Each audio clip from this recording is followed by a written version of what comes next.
here, Green Bay Botanical Gardens. Today we are in front of the Loost House, one of our structures here at the garden.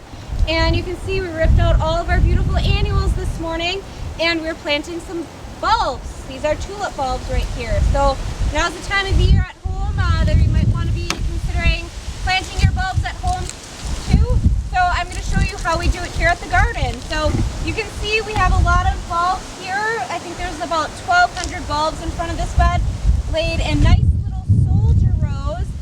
These are done by these little instruments right here called boo sticks. It's basically a piece of bamboo cut to 8 inches and we triangulate. This is very scientific here.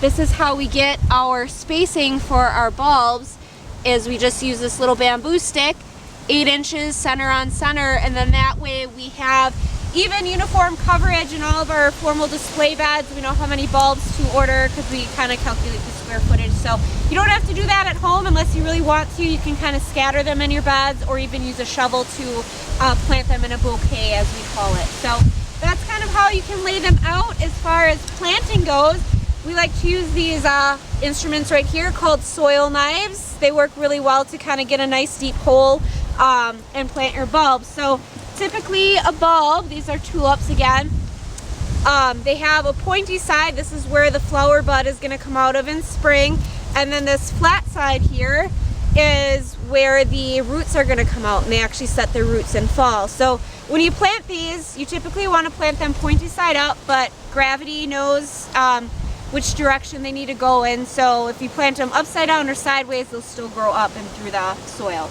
So to plant these guys, you want to plant them 2 to 3 times as deep as they are wide. So for these little tulip bulbs, it's about to the bottom of the handle on my soil knife. So you just kind of make your little hole.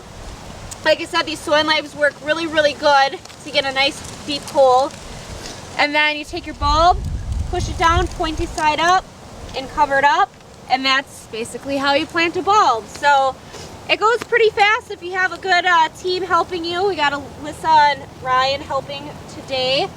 And then after you get your area planted, usually you want to go through and rake it, kind of clean it up a little bit. And then we usually sprinkle this Milorganite on, just kind of scatter it through the area you planted.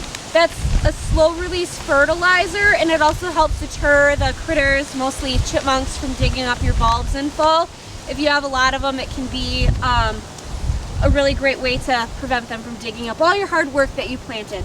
And after you put the Milorganite on, you want to water everything in because, like I said, the bulbs will start setting out roots in fall, so you want to make sure that they kind of start growing and prepare for spring.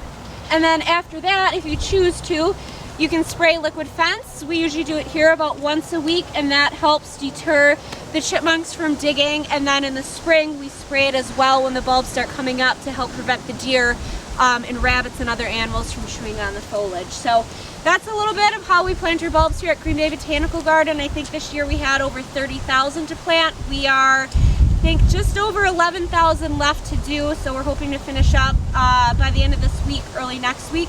And then you'll have to come check us out in spring to check out our amazing display, all the beautiful creations, color combos that we have in all of our areas. So be sure to check out our website, gbbg.org, for more behind the scenes. And stay tuned. Come visit us in spring or this fall to see what we're doing planting our bulbs.